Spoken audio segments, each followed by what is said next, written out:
Dead of winter Brian Kirk direct ചെയ്ത് Emma Thomson പ്രധാന വേഷത്തിൽ വന്ന ഒരു ഇംഗ്ലീഷ് ആക്ഷൻ ത്രില്ലർ പടമാണിത്. ഇന്ന് ഈ സിനിമയെ കുറിച്ച്.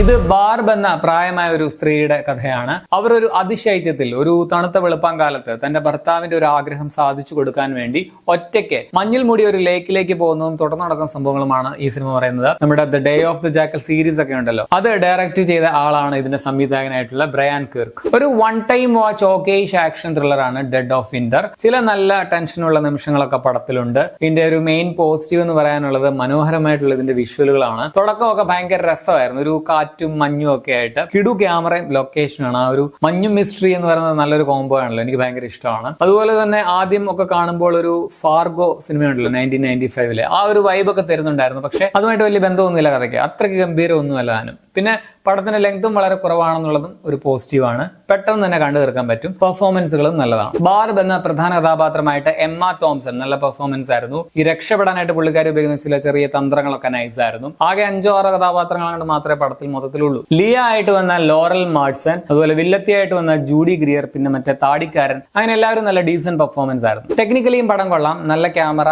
Editing, background score, production design ഒക്കെയാണ്. പിന്നെ എനിക്ക് ഫേവറേറ്റ് ആയിട്ടുള്ള ഒരു ബ്ലൂവിഷ് കളർ ടോൺ ആണ് ഈ പടത്തിന് മുഴുവനായിട്ടുള്ളത്. ഇത് ജർമ്മനി, ഫിൻലാൻഡ് എന്നിവിടങ്ങളിലായിട്ടാണ് ഈ പടം ഷൂട്ട് ചെയ്തിട്ടുള്ളത്. ഇതിന്റെ ആക്ഷൻ എന്നൊക്കെ പറയുമ്പോൾ മറ്റു ചില ഇംഗ്ലീഷ് ആക്ഷൻ പടങ്ങളിലൊക്കെ പോലെ പ്രായമായിട്ടുള്ള ഒരു സ്ത്രീ ഒരു പ്രശ്നത്തിൽ ചെന്ന് അകപ്പെടുന്നു. പിന്നെ കുറച്ച് കഴിഞ്ഞിട്ട് അവർ ഈ ജോൺ വിക്കിന്റെ അമ്മയാണെന്ന രീതിയിൽ മനസ്സിലാക്കി അമ്മാതിരി അടിയൊന്നുമല്ല കേട്ടോ. ഇതൊരു പ്രായമായിട്ടുള്ള ഒരു സ്ത്രീ, അവർക്ക് അവരുടെ ആരോഗ്യത്തിന് പറ്റുന്ന രീതിയിലുള്ള വളരെ റിയലിസ്റ്റിക് ആയിട്ടുള്ള കുറച്ച് ആക്ഷൻ ഒക്കെ മാത്രമേ ഇതിൽ ഉപയോഗിച്ചിട്ടുള്ളൂ. അല്ലാതെ ഒരു ആക്ഷൻ പടം എന്ന് പറയാനും മാത്രം വലിയ അടികളോ ആക്ഷനോ ഒന്നും പടത്തിലില്ല. ജസ്റ്റ് ഒരു എസ്കേപ്പ്, പുള്ളിക്കാരുടെ ഒരു സർവൈവലിന് വേണ്ടി പുള്ളി നടത്തുന്ന ശ്രമങ്ങളൊക്കെയാണ് ഈ ഒരു പടത്തിൽ പറയുന്നത്. ഭയങ്കര പുതുമയുള്ള ഒരു സബ്ജക്റ്റ് ഒന്നുമല്ല എന്ന് മാത്രമല്ല, ഇത് അത്യാവശ്യം പ്രഡിക്റ്റബിളുമാണ് എന്നുള്ളത് ഒരു മെയിൻ നെഗറ്റീവായിട്ട് പറയാം. പിന്നെ ഈ കഥ നടക്കുന്ന പ്രസന്റ് ടൈമിൽ തന്നെ പഴയ കഥ ഇവർ ഇടയ്ക്കിടയ്ക്ക് ഇങ്ങനെ കാണിക്കുന്നത്. അപ്പം കഥാപാത്രത്തെ കൂടുതലായിട്ട് മനസ്സിലാക്കി തരാൻ വേണ്ടിയാണെങ്കിലും ചില അത്യാഹിത സമയങ്ങളിലൊക്കെ ഇതിങ്ങനെ ഇടയ്ക്ക് കയറി വരുന്നത് ഒരു കുറച്ച് അലവസരം ഉണ്ടാക്കി എന്ന് പറയാം. അതുപോലെ കാര്യമായിട്ടുള്ള ഇമോഷണൽ കണക്ഷൻ ഇല്ലാത്തതും ഒരു നെഗറ്റീവ് ആണ്. ഇപ്പം വെടി കൊണ്ടിട്ട് ലാസ്റ്റ് ഫൈറ്റ് ചെയ്യുക, അതുപോലുള്ള കുറെ ലോജിക്കൽ പ്രശ്നങ്ങളൊക്കെ പടത്തിലുണ്ട്. അത് വേറെ ക്ലൈമാക്സിൽ വേറെയും കുറച്ച് ഓപ്ഷനുകളൊക്കെ ഉണ്ടായിരുന്നു, അതൊക്കെ കൂടി യൂസ് ചെയ്യാമായിരുന്നു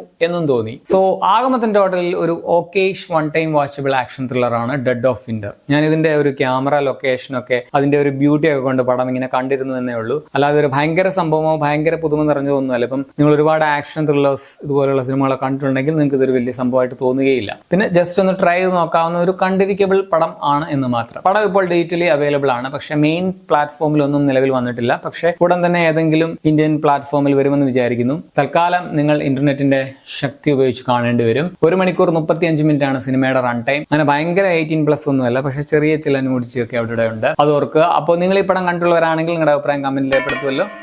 ശരി എന്നാ.